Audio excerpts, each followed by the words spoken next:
Bueno, pues muy buenos días a todas y todos. Con esta sesión iniciamos el ciclo de conferencias del Seminario del Agua para este semestre agosto-diciembre del 2015. Algo así como el seminario de otoño, ¿verdad? El otro sería el seminario de primavera y este es el seminario de otoño. Tenemos Bueno, antes que nada también agradecerles a las personas que nos siguen por internet, muy amables por su tiempo.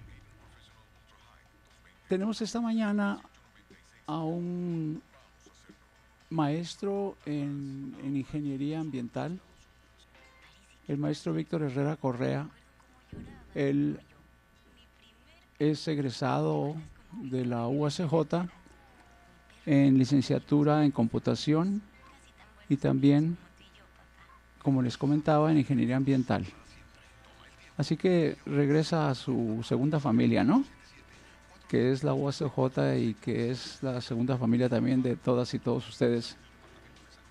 El maestro, algunos de sus datos, de su currículum, pues es que trabajó durante 10 años en la industria maquiladora como ingeniero de sistemas y después tuvo una estancia muy productiva también allá por Alemania. En el programa de ingeniería ambiental, él se interesó por las cuestiones de educación ambiental y hacia allá dirigió su tesis de posgrado. Una síntesis de este trabajo nos va a presentar esta mañana con el título de El tema del agua en el Manual de Prácticas Ambientales para Niños y Adultos. Le damos la bienvenida al maestro Víctor Herrera.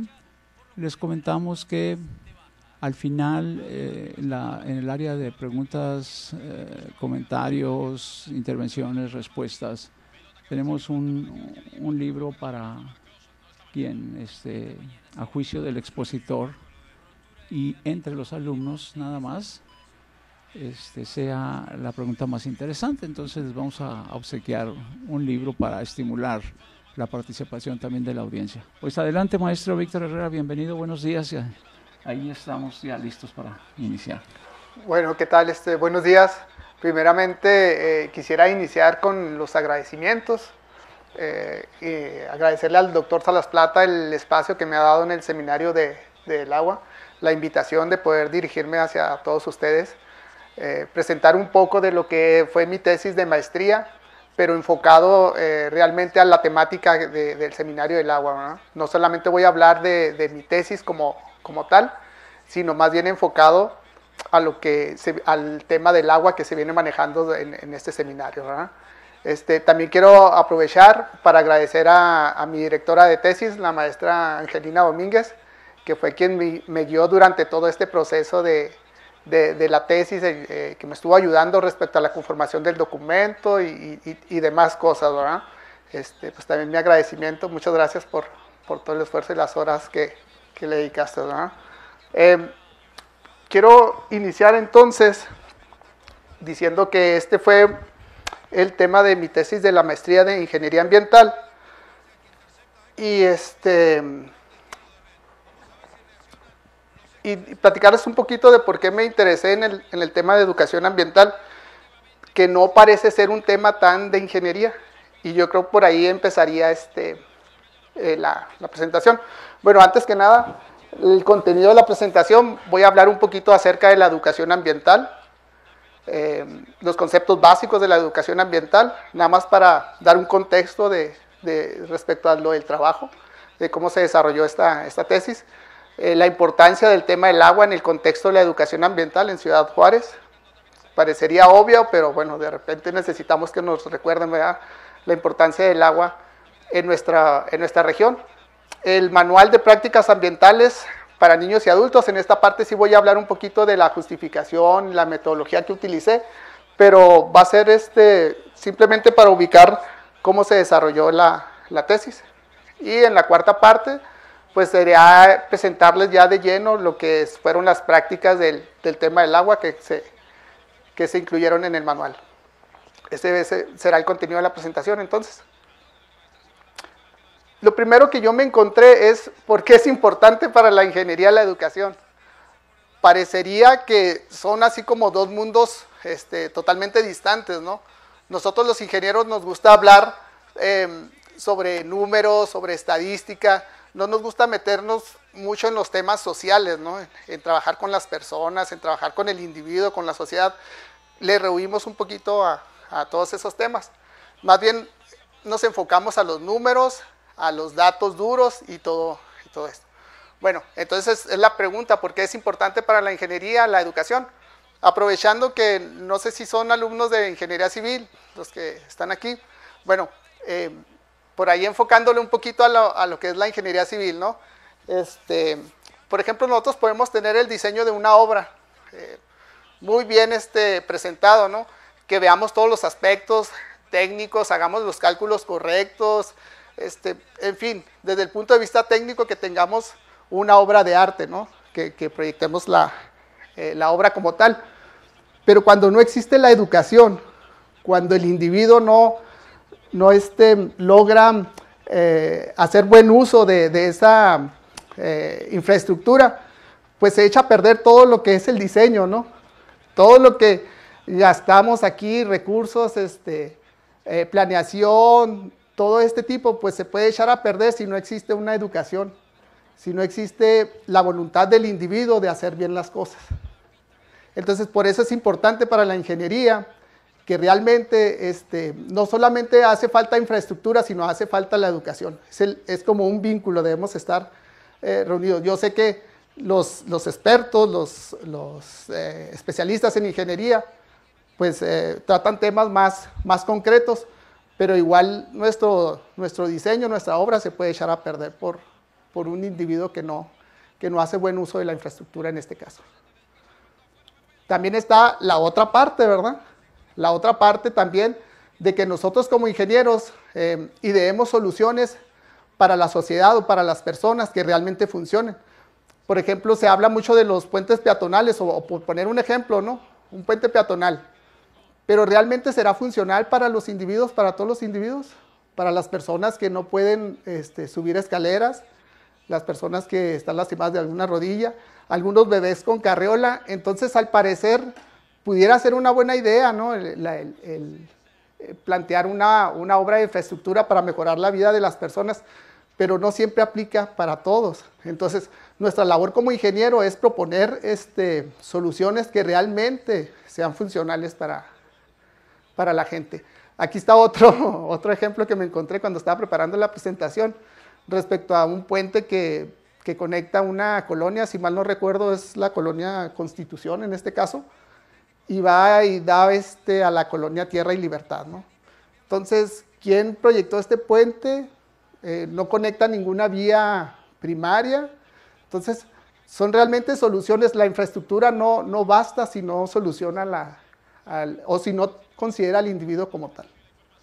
Ese sería primeramente el planteamiento de por qué es importante la educación desde el punto de vista de la ingeniería, ¿no? Entonces, continuaré con respecto a la primera parte de esta presentación, que es la educación ambiental. Yo sé que ninguno de nosotros, me incluyo yo también, yo soy ingeniero, tengo formación de ingeniero, no somos expertos en los temas de educación.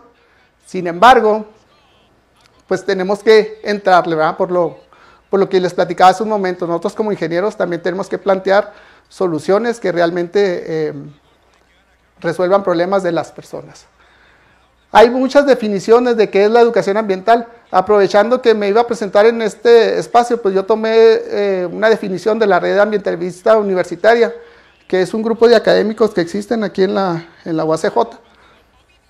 Y tomé de aquí la definición que dice que es un proceso de carácter científico-político. A mí me llamó la atención estas dos palabras. Y también nos dice que implica el acceso y utilización de conocimientos científicos por parte de los grupos sociales. Como que aquí ya nos va diciendo que es como una alianza, ¿no? Una alianza entre quienes tienen o quienes plantean los conocimientos científicos en base a la investigación, en base al desarrollo, a la innovación, al diseño, pero también que pueda ser funcional o que pueda ser utilizado por los grupos sociales. Así es como yo veo la educación ambiental. Este fue en un modelo muy sencillo, muy simple. Por un lado están los expertos en temas de educación, los expertos en las formas de enseñanza, en los aprendizajes, y por otro lado están los expertos en temas ambientales. Entonces, para tener una educación ambiental de calidad, pues deben de platicar estos dos, ¿verdad? Los expertos con temas ambientales con los expertos en tema de educación. Quizás estos planteando la problemática ambiental, el qué, cuáles son los problemas ambientales más urgentes que debemos atacar en nuestro entorno, y ellos pues poniendo el cómo, ¿verdad? Cómo le hacemos, cómo le hacen ellos para hacer llegar estos conocimientos hacia los individuos. Y pues aquí está el reto, ¿verdad? La educación ambiental está en medio de los dos, entonces tenemos que empezar a platicar los expertos en temas ambientales con los expertos de educación. Y esta alianza o esta estrategia de trabajar juntos se ve reflejada en el 2008, la Semarnat publicó este librito. Estaba encaminado a repartirse a todos los maestros de educación primaria y de secundaria. Entonces aquí la Semarnat, como son los especialistas en medio ambiente, ellos pusieron el contenido del libro, ¿no? Pusieron los temas realmente relevantes. Bueno, estaba hablando sobre las alianzas que se dan de la estrategia respecto a la Semarnat, en este caso la Secretaría de Medio Ambiente y Recursos Naturales, que ellos ponen el conocimiento técnico, y la alianza se hace a través de la Secretaría de Educación Pública, no se alcanza a notar, pero la nota dice que a través de la SEP se van a repartir a todos los maestros de primaria y de secundaria este texto que fue preparado por la Semarnat. Es decir, los especialistas en el medio ambiente ponen los temas, la problemática ambiental a disposición de los maestros en este caso, ¿verdad? Bueno, también la misma Semarnat estuvo empujando mucho por incluir estos temas ambientales dentro de los libros de texto. Es algo que pareciera, siempre que hablamos de educación ambiental, casi siempre nos enfocamos a los niños o tenemos en mente a los niños, ¿no? Siempre decimos, bueno, pues deberían de incluirlos en los libros de texto. Pues bueno, la Semarnat hizo un análisis de los libros de texto de 2011 y 2012. De hecho, estos libros están cambiando. Si alguien tiene niños pequeños en la edad de primaria o sobrinos o nietos, se dará cuenta de que año con año están cambiando los libros de texto, ¿no? En ese entonces se hizo un análisis y resulta que ya todos estos temas ambientales ya están incluidos dentro de los libros de texto. Entonces ya se hizo parte del trabajo. Los temas ambientales ya están incluidos, nada más habrá que ver de qué forma son abordados, ¿no? O sea, cuál es el espacio que se les da dentro de los libros de texto, si son un par de paginitas para tratar temas tan importantes como un cambio climático o la problemática del agua que es tan extensa. Y también otra pregunta aquí que habría, bueno, ¿y a los maestros quién los prepara, no? O sea, lo puedes incluir en el libro de texto, pero si el maestro no está capacitado, si no tiene la formación, si no tiene los valores, en este caso por hablar del seminario del agua, si no tiene el valor del cuidado del agua, pues entonces ¿cómo va a transmitir toda esa información hacia los niños, ¿no? Y eso lo dejo ahí como primera pregunta de la exposición. Las características de la educación ambiental, hay una definición que a mí me gustó mucho durante el trabajo que desarrollé de la tesis, que fue de Elsa Mainardi, y ella describe como una educación ambiental que permita el cambio de actitud del individuo, debe tener 3 fases. Debe de ser sobre el medio ambiente, en el medio ambiente y para el medio ambiente. Entonces, una educación ambiental que permita un cambio de actitud del individuo, y aquí habla del individuo, ya no está hablando de niños, sino del individuo, niños, adultos, no sé, de todos, debe de contener estas 3 fases. Y desarrollando cada una de ellas, pues la fase que dice que es sobre el medio ambiente, se refiere a todos los contenidos teóricos, ¿no?, que se imparten dentro de un aula. Por lo regular, todos los esfuerzos de educación ambiental caen en esta fase. No hay o hay muy pocos ejemplos que aborden las siguientes fases. La segunda fase que menciona Mainardi, pues es que se debe desarrollar en el medio ambiente. Entonces, hay que sacar al individuo del aula e incrustarlo dentro del medio ambiente. Y esto parecería tan lógico, o al menos antes, la gente de generaciones anteriores, esto era tan sencillo, porque la gente salía a jugar a los parques, salía de excursión, de día de campo y todo esto. Ahora ya se ha perdido mucho de esta cosa, ¿no? Y ahora nos hemos enclaustrado, las nuevas generaciones pues a veces no quieren ni salir ni de su cuarto, ¿no? Ya la tecnología también nos ha absorbido, el uso del internet, de los teléfonos inteligentes, de los videojuegos, ya enclaustran al individuo en ese sentido. Y luego además también han aparecido, y no es que, bueno, es desde mi punto de vista, no es que hayan aparecido nuevos peligros en el medio ambiente, en el exterior, sino que los hemos magnificado nosotros como personas, ¿no? Ahora, por ejemplo, lo que está de moda es el virus del dolor, ¿no? Hace un par de días salió la nota en el periódico de que el mosquito está transmitiendo enfermedades, ¿no?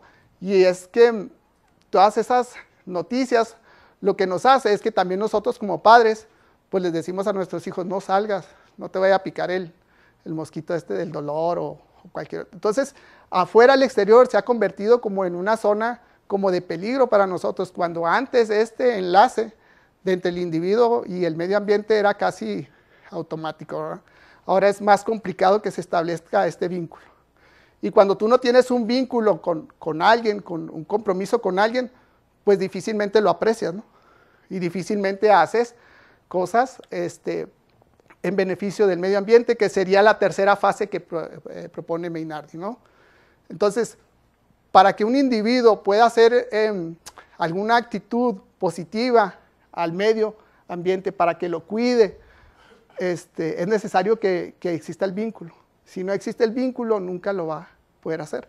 Entonces, a veces los esfuerzos de educación ambiental caen en esto, y luego después de esto, de que damos alguna plática, algún conocimiento teórico al individuo, pretendemos que llegue a esto. Y es muy complicado, ¿verdad? Si no existe el vínculo como tal. Entonces, este es el gran reto de la educación ambiental. No solamente dar los conocimientos teóricos a las personas, sino realmente establecer el vínculo, y no necesariamente los tenemos que llevar al medio del desierto para que aprecien el desierto, ¿verdad? Sino establecer el vínculo, apreciar todos los servicios, en este caso los servicios ambientales que nos provee el medio ambiente, ¿verdad? Bueno, en este contexto, pues, ¿cuál es la importancia del tema del agua en la educación ambiental en Ciudad Juárez? Pues es obvia, ¿no? Vivimos en medio de un desierto, el recurso del agua es limitado, es muy limitado, debería ser el recurso más preciado. Sin embargo, desde mi punto de vista también hemos tenido la suerte y también la tragedia, es ahí donde se ve la disparidad, ¿no? De que había mucha agua debajo de nuestra ciudad, de nuestra región. El Bolsón del Hueco era un acuífero que pues en realidad nos ha alimentado de agua por los, no sé, 100 años desde que empezamos a bombear agua del acuífero. Entonces, ha sido muy benévolo el medio ambiente con nosotros en lo que respecta a proveernos de agua. Pero las malas noticias es que esta fuente del Bolsón de Hueco ya se acabó, ¿verdad? Se está agotando el agua que podemos utilizar, el agua que no tenemos que tratar por exceso de sales, ¿verdad? Ya no la hemos acabado. Perdón. Cuando estuve preparando esta presentación, me encontré un artículo que el doctor Salas Plata escribió en 2006. Fíjense, en 2006, ¿eh? Vamos a remontarnos, ahora sí que vamos a irnos al pasado. El doctor Salas Plata presentaba en ese entonces el artículo que se llama Problemática del agua y crecimiento urbano en Ciudad Juárez. Se acababa de dar la aprobación del plan de San Jerónimo. Entonces aquí lo que se exponía, o que lo que exponía el doctor Salas Plata, era que ya nuestra fuente de abastecimiento de la ciudad, el Bolsón del Hueco, ya mostraba síntomas de abatimiento. Ya estábamos teniendo problemas en algunos pozos, porque ya teníamos demasiados sólidos disueltos totales, ¿no? Entonces él proyectaba que en los próximos 20, 25 años, pues ya nos íbamos a acabar el agua blanda, el agua dulcecita del acuífero. Ya íbamos a tener aguas salobres y íbamos a necesitar hacerles algún tipo de tratamiento para poder utilizarla. Vamos a ver ahora lo que plantea el Plan Maestro de Agua. Esta actualización, si mal no recuerdo, se hizo en 2013. Y pues resulta que 7 años después de lo que escribe el doctor Salas Plata, pues sí resulta que ahora tenemos o se están planteando 6 fuentes de suministro de agua.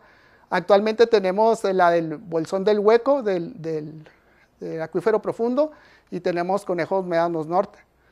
También ya se está viendo la posibilidad de una planta potabilizadora del río Bravo de que trate el agua que nos entregan los Estados Unidos, pero que lleva como destinatario a la gente del valle, del riego del cultivo del Valle de Juárez. Entonces ya se están tratando de estas 3 y ya se está buscando la manera de aprovechar el agua de Conejos Médano Sur, inclusive tan lejos como de 130 kilómetros más o menos de Bismarck, de las minas de Bismarck, creo que le llaman a este emplazamiento. Y se está viendo la posibilidad de que el Bolsón del Hueco del acuífero del Somero, el que tiene bastantes sales, pues también hacerle un tratamiento para poder utilizarla. Es decir, el agua que nosotros teníamos aquí como ciudad, lo que está aquí debajo, pues ya no la estamos agotando, ya estamos inclusive volteando a ver hasta 130 kilómetros. Esta es una proyección que se hace a 20 años, ¿verdad? Pero sin embargo ya estamos volteando a ver porque ya el agua que teníamos aquí ya no es suficiente. Esto es lo mismo del Plan Maestro del Agua. Aquí nos habla de las 3 fuentes más cercanas que tenemos o las más próximas a desarrollar. El Bolsón del Hueco, el acuífero profundo, que es el que nos está dando la mayor cantidad de agua actualmente. Aquí ya también ya se dice que hay algunos sobreexplotación de algunos pozos. El Conejos Médano, pues que ya está funcionando, que ya nos provee agua. Y aquí se busca lo de la potabilizadora del agua del río Bravo. Y los otros 3 pues todavía están en fase de que hay que hacer algunos estudios hidrológicos y todo lo demás. Pero miren, por ejemplo, respecto a lo que les hablaba de las minas de Bismarck, ya estamos a 135 kilómetros de distancia de Ciudad Juárez. Ya estamos buscando agua, pues ya casi en medio del desierto y más lejos, ¿no? Todavía. También nos plantean que en base al ritmo de consumo de agua, fueron las proyecciones que se hicieron de este plan maestro. Por ejemplo, en el nivel doméstico, el nivel bajo dice que el individuo gasta 270 litros por día, ¿verdad? 270 litros al día gasta el que menos gasta dentro de su domicilio, ¿eh? Porque también tenemos niveles pues, más altos hasta de 521, ¿no? Imagínense una persona que gasta 521 litros de agua al día, pues necesitaría tener una huerta en su casa, una piscina, no sé qué clase de persona gaste esta cantidad de agua. Aquí lo que me llama la atención en esta gráfica, pues también están las pérdidas físicas de la red, ¿eh? También hay que mejorar aquí la infraestructura y yo me imagino que también aquí, bueno, no, aquí habla de pérdidas físicas, también el cobro de agua, todas aquellas fugas de aquella gente que utiliza el agua y de la que no recibe un recibo, ¿no? Algunas tomas por ahí clandestinas, pues hay que mejorarlas. Y este es el planteamiento que realiza el plan maestro en base a unas acciones, a una serie de acciones que se proponen. Aquí del nivel bajo dice que la persona que gasta 270 litros de agua todavía puede gastar menos, que es 200. Y así se va con los diferentes niveles, ¿verdad? A mí me llama la atención aquí que la gente que gasta menos agua es a la que todavía puede aspirar a bajársele más. Es decir, los que se portan bien todavía se pueden portar mucho mejor. Pero aquí el consumo del nivel alto, pues solamente le va a bajar 13.44% respecto a las estimaciones del Plan Maestro del Agua. Entonces, aquí pues también cabría la pregunta, bueno, ¿no se les puede apretar más a ellos? O sea, de tal forma que bajen más. se espera que los que se portan bien se porten aún mucho mejor, pero los que se siguen portando mal, pues todavía los seguimos ahí arrastrando, ¿no? ¿Y qué es lo que propone el plan maestro respecto a esto? Pues bueno, aumentar las tarifas, ¿verdad? Implantación de tarifas reales realmente, que refleje el costo del agua. La medición en todo, en el macro y en el micro, ¿verdad? Imagino que aquí hablan de las tomas domiciliarias respecto a la micromedición, que se haga al 100%, ¿verdad? Bueno, pues aquí habla de políticas agresivas de cobro. También se habla sobre el fomento de una cultura del agua, con programas de concientización. A veces nosotros creemos que este tema de la cultura del agua, pues solamente le pertenece al organismo operador, en este caso la Junta Municipal de Aguas, ¿no? Parece ser que quisiéramos dejarle el trabajo única y exclusivamente a ellos. Entonces, cuando hablamos de cultura del agua, cuando se habla en diferentes foros, casi siempre se le echa la responsabilidad, en este caso al organismo operador. Digo, pero la cultura del agua, pues deberíamos de tenerla todos, ¿no? Todos deberíamos de ser partícipes y promotores. Bueno, y ellos hablan de un aumento en la eficiencia física y pues van a promover el reuso del agua tratada para, bueno, aquí habla sobre comercial, industrial y el público para riego de parques y jardines, ¿no? Esas son las estrategias que marcan. Aquí es donde hace el enlace entre lo que yo les vengo a presentar y lo que es el Plan Maestro del Agua. ¿Por qué es tan importante el que tengamos una cultura del agua como individuos? Pues por esto. El consumo, más del 80% del consumo del agua en Ciudad Juárez es de tipo doméstico. O sea, el 80% de lo que se consume del agua en Ciudad Juárez se consume dentro de nuestros hogares. Nosotros como individuos tenemos una responsabilidad. Todos tenemos un domicilio, todos tenemos un hogar.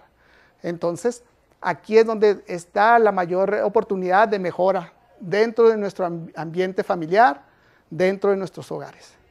Podemos hablar sobre el comercial y el industrial y el público, ¿verdad? Pero en realidad no representan un porcentaje mayor. Aquí dentro de los hogares, en la forma en que nosotros gastamos el agua dentro de la casa, es lo que nos representa el mayor gasto. Bueno, y aquí nos habla sobre el uso eficiente y reuso del agua.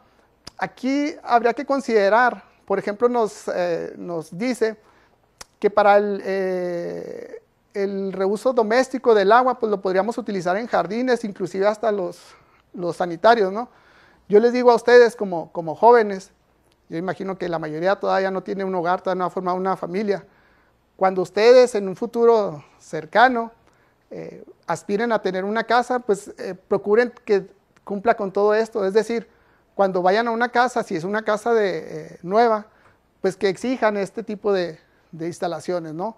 Que si los parques se rieguen con el agua tratada y, ¿por qué no, dentro de sus hogares los mismos sanitarios, que la instalación hidráulica ya venga preparada para poder hacer uso de esto? Esto es lo que ya viene en un futuro cercano. Entonces, ustedes como futuros consumidores, como futuros jefes de familia, pues necesitan estar atentos a estas cosas para aportar en la problemática, en el rezago de la problemática del agua, ¿verdad? Bueno, ahora sí hablaré sobre el Manual de Prácticas Ambientales para Niños y Adultos, que fue el tema de la tesis de mi maestría. Y como justificación, rápidamente, pues les diré que este tipo de instrumentos pues no es algo innovador, ya existe en otras partes del mundo. Este es un manual de actividades prácticas para las escuelas primarias que desarrolló la UNESCO. Ya a nivel internacional, a nivel mundial, ya existen este tipo de documentos. A nivel México existe un manual de educación ambiental pues muy completo, que es del estado de Guanajuato. Pero a nivel local, pues no existe algún manual que nos dé guía acerca de esto, de la problemática ambiental. Entonces, el objetivo general de la tesis era elaborar un manual de prácticas ambientales. Se proyectó que fuera encaminado o dirigido hacia alumnos de cuarto a sexto grado de primaria. Después, cuando pusimos a prueba las prácticas, pues nos dimos cuenta que los niños de cuarto todavía estaban un poquito inmaduros respecto a algunos temas. No todos los niños, pero sí algunos. Entonces, se recomienda pues que el manual como tal se aplique en niños de quinto y sexto grado de primaria. ¿Por qué en esos niños? Pues porque esos niños ya están más despiertos, ya están más, por el grado de desarrollo que tienen de su infancia, ya están entrando a una etapa en la que ellos son capaces de hacer muchas cosas, de desarrollar el intelecto, de ser líderes en algunas situaciones. Entonces a ellos se les orienta este manual. Ese fue como el objetivo general cuando se planteó la tesis, ¿verdad? Y obviamente que esté fundamentado en las principales problemáticas ambientales de Ciudad Juárez. Nosotros queríamos incluir las problemáticas de Ciudad Juárez, ¿verdad? Hablarle a un niño, hablarle sobre educación ambiental, sobre la selva lacandona, por así decirlo. Es un tema importante, es un tema ambiental importante, ¿verdad? La selva del Amazonas, por el papel que juega a nivel mundial, a nivel planeta, el ecosistema del Amazonas, por así decirlo. Pero tú cuando le hablas a un niño respecto a eso, respecto a algo que sucede totalmente fuera de su entorno, pues ahí se pierde el niño, ¿verdad?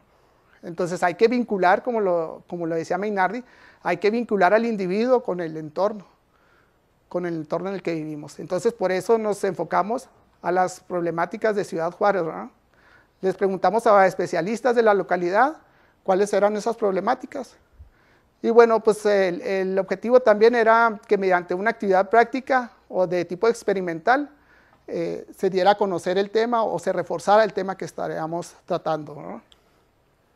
La metodología, pues fueron como 3 grandes fases. Primero identificamos los problemas ambientales de la localidad, se hace un diseño y se pone a prueba las prácticas en una escuela primaria, o se diseñó y se puso a prueba, y se conformó y se diseñó el manual.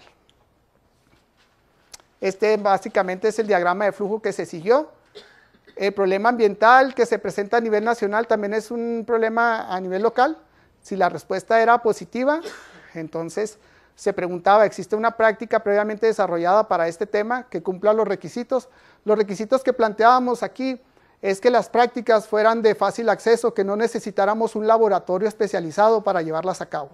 Sabemos las condiciones que tienen las escuelas primarias en la localidad y no todos tienen una infraestructura como para establecer algún tipo de laboratorio. Entonces aquí se trataba de tener materiales fáciles de conseguir y que la práctica durara entre 45 y 1 hora más o menos en desarrollarla.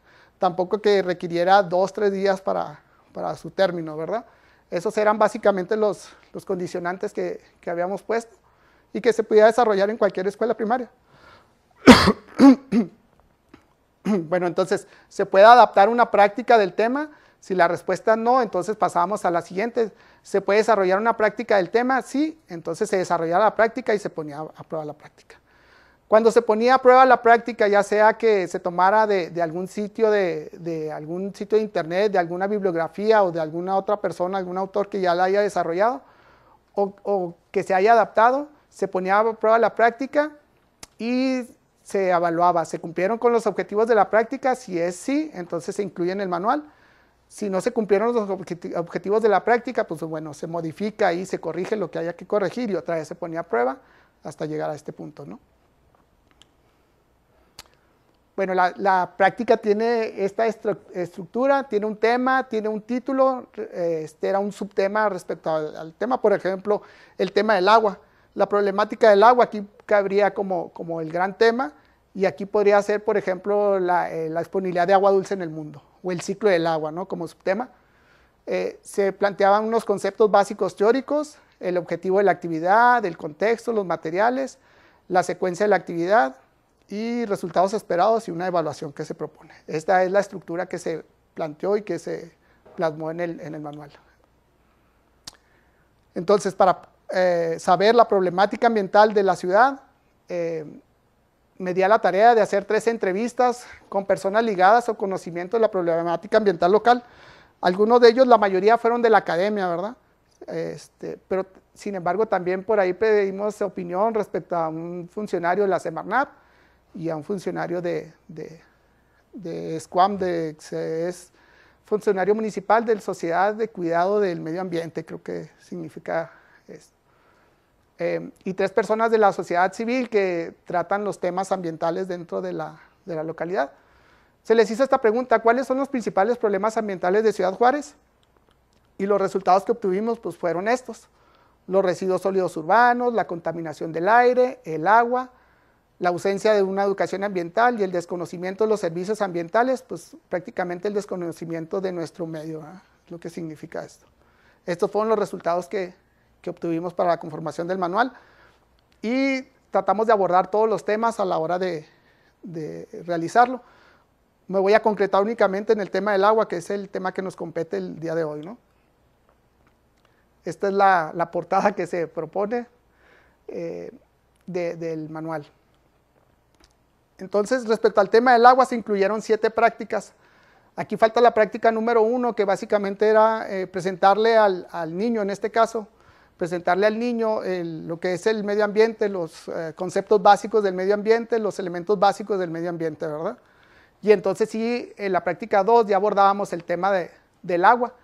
La práctica 2 es del ciclo del agua, disponibilidad de agua dulce en el mundo. El agua subterránea para nosotros es bien importante, el agua subterránea, ya que no tenemos ninguna afluente de agua superficial. No tenemos ningún río, ningún lago, ¿verdad? Entonces, todo nuestro recurso del agua lo obtenemos a través del agua subterránea. Y cuando revisamos los libros, muy rara vez se toca el tema del agua subterránea. Casi siempre nos hablan de ríos, de lagos, ¿verdad? La continuación de la práctica, que era una contaminación del agua subterránea, el tratamiento del agua residual, aprovechar que en nuestra ciudad se da tratamiento al agua residual de los hogares, que tenemos plantas tratadoras, no en todas las localidades, no en todas las ciudades de México existe este tipo de instalaciones. Pues bueno, hay que darlas a conocer, hay que enseñarle al individuo, en este caso al niño, lo que se hace en una planta de tratamiento de agua residual y la importancia que tiene, ¿verdad?, para poder reutilizar esa agua. Se habla el concepto de la huella hídrica y en la práctica número 8 abordamos el uso eficiente del agua. En esta práctica ya es cuando ponemos en práctica lo que hemos aprendido respecto a todo esto. Ya pedimos que el individuo realice actividades concretas, por ejemplo, evitar las fugas, el desperdicio de agua, algunos cambios de hábito también inclusive. Entonces, lo vamos preparando durante el transcurso de las prácticas hasta llegar a este punto, ¿verdad? Bueno, la práctica 2, el ciclo del agua. Aquí voy a aprovechar esta práctica para explicarles la estructura que tienen las prácticas. Todas las prácticas tienen la misma estructura. Entonces, nada más en la práctica de estas 2 voy a platicar acerca de cómo está conformada. Las demás, nada más me voy a enfocar en el tema y en la actividad práctica, ¿verdad? Bueno, en la primera parte de la práctica se establecen los conceptos básicos teóricos. Aquí le decimos, en este caso, el ciclo del agua, le decimos al niño, al individuo, perdón, los conceptos básicos respecto al ciclo del agua, ¿verdad? Los estados físicos del agua, inclusive, los abordamos, y aquí le explicamos de una manera sencilla, pero que abordara todos los aspectos del ciclo del agua, ¿verdad? Entonces, en la primera parte establecemos los conceptos básicos teóricos. En una segunda parte, aquí establecemos lo que es la actividad para reforzar el tema que estemos tratando, en este caso el ciclo del agua. Aquí establecemos el objetivo de la actividad, el contexto, la duración, el espacio, los vocabularios o las palabras claves que mencionamos, los conceptos claves, y los procesos de reflexión científica. También abordamos materiales, cómo se debe llevar la secuencia de la práctica y los resultados que esperamos después de la actividad. En una tercera parte de la práctica se incluye un formato para darle seguimiento y para hacerle más fácil a la persona que esté haciendo la práctica, que esté desarrollando la práctica, llevarla a cabo, ¿verdad? La secuencia, se hace una serie de preguntas y aquí en el formato se va contestando, se va plasmando conforme va avanzando la actividad. Y también proponemos una evaluación, unas preguntas de reflexión hacia el niño, ¿no? Y obviamente pues cada práctica tiene su bibliografía. Entonces esta es la misma estructura que vamos a seguir en las diferentes prácticas que les voy a presentar.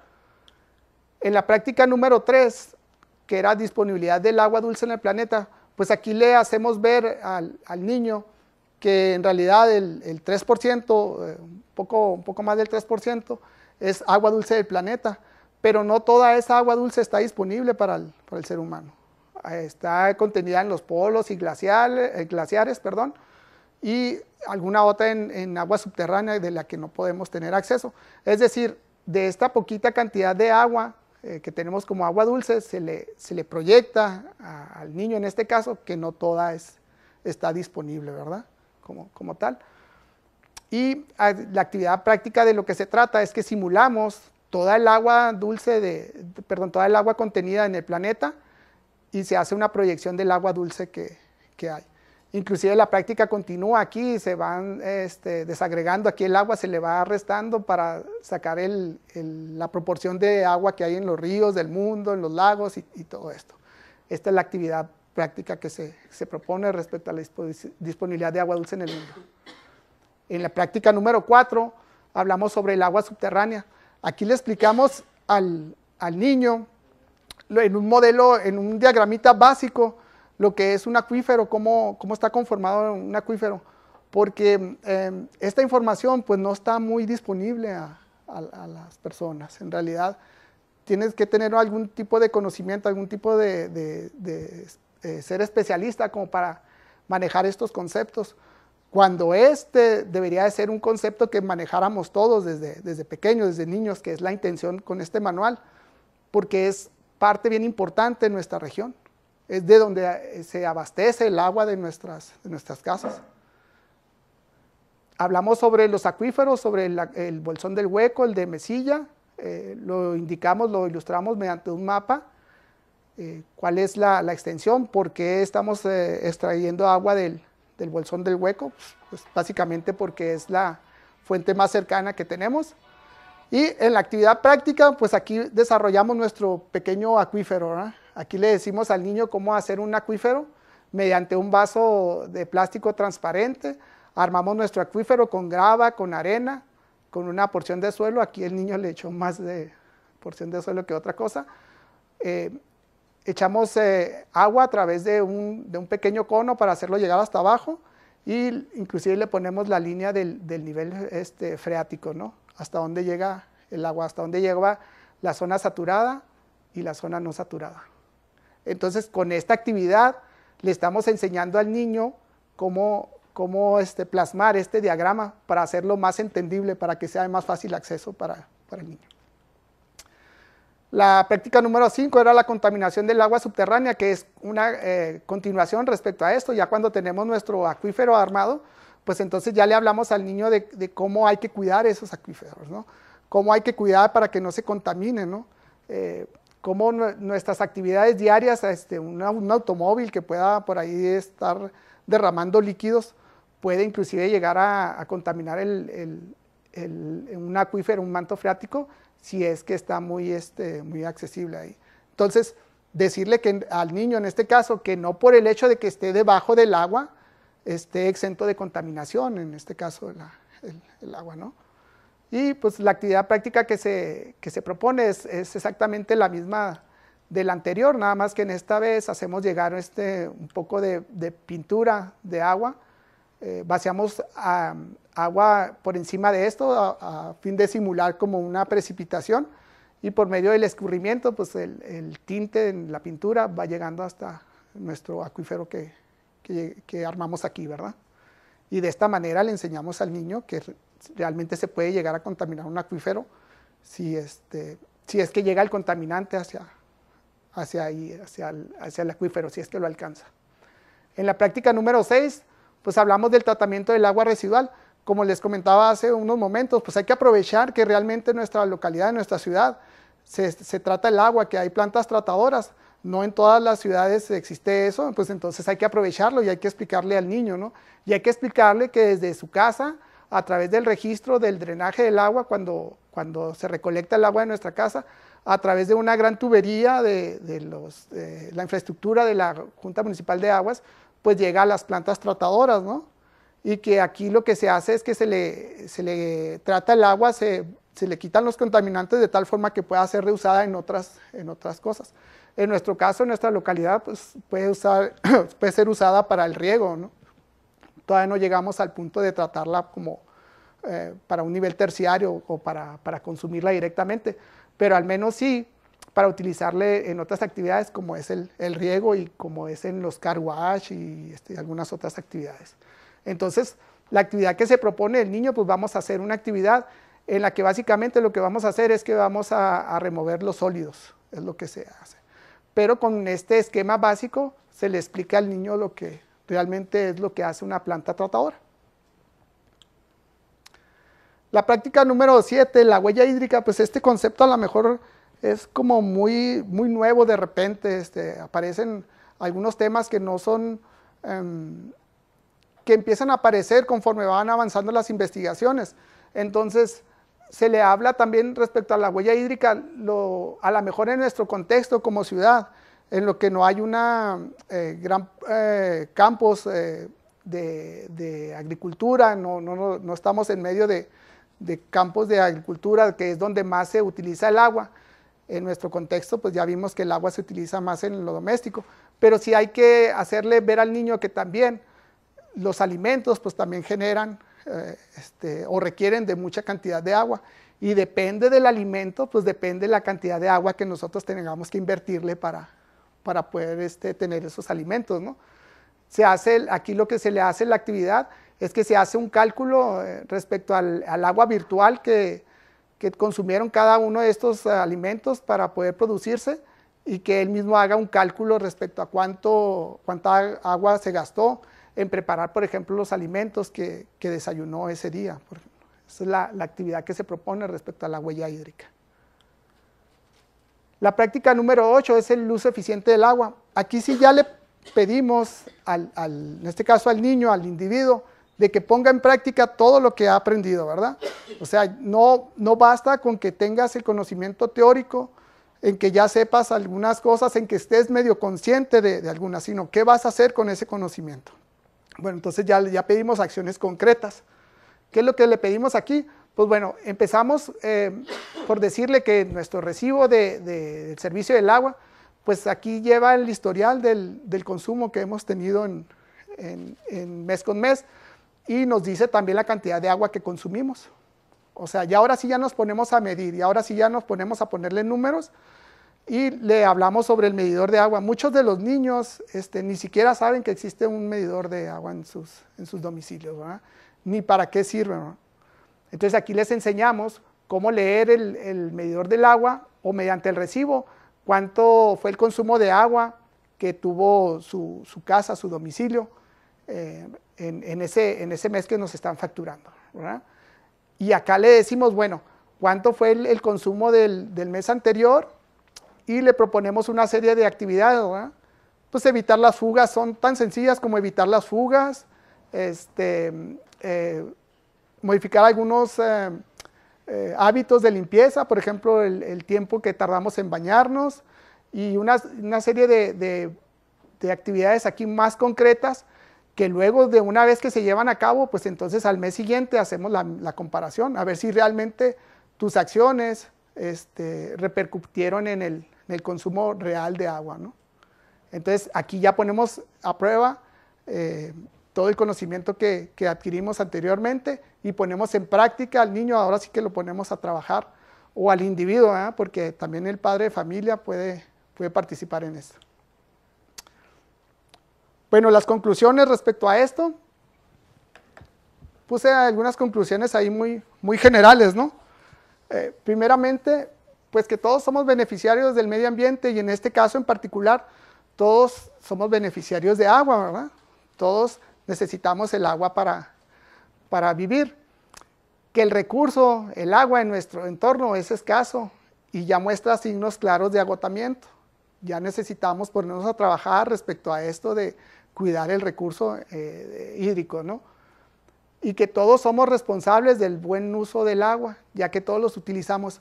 Aquí, a diferencia de, por ejemplo, la contaminación ambiental, la contaminación atmosférica, pues podemos decir que la principal fuente de contaminación atmosférica es el uso del automóvil. Y podemos decir, bueno, la gente que no utiliza automóvil, la gente que no tiene automóvil, pues puede decir, pues yo no tengo auto, ¿verdad? Pero en este caso, en el caso del agua, pues todos lo utilizamos, ¿no? Todos somos usuarios y todos consumimos agua. Entonces todos podemos hacer algo para cuidar este recurso. Y algo muy importante para la gente que estudia ingeniería ambiental y bueno, también ustedes los de civil que ya tienen conocimiento respecto a esto. Quienes tenemos el conocimiento, también tenemos la responsabilidad de darlo a conocer.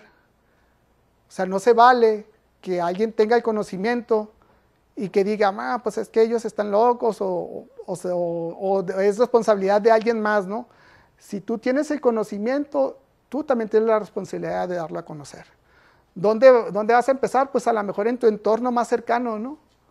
En el hogar, dentro del hogar, con nuestra familia, con nuestros amigos, con la gente que tenemos más cercana, podemos empezar por ellos, ¿verdad? La educación es responsabilidad de todos una vez que ya tienes el conocimiento. Y que además existe una fuerte necesidad de educación ambiental en todos los niveles de la sociedad y en todas las edades. Yo me pude dar cuenta, trabajando en esta tesis, que de repente decimos que los maestros, como lo decía anteriormente, por el hecho de incluir los temas ambientales, en este caso el agua, ya lo damos como por hecho de que el maestro lo va a asumir y lo va a poder transmitir como tal. Pero si el maestro no tiene el valor del agua, si no tiene la cultura del agua, pues difícilmente lo va a transmitir. Entonces, en todos los niveles de la sociedad y a todas edades necesitamos la educación ambiental.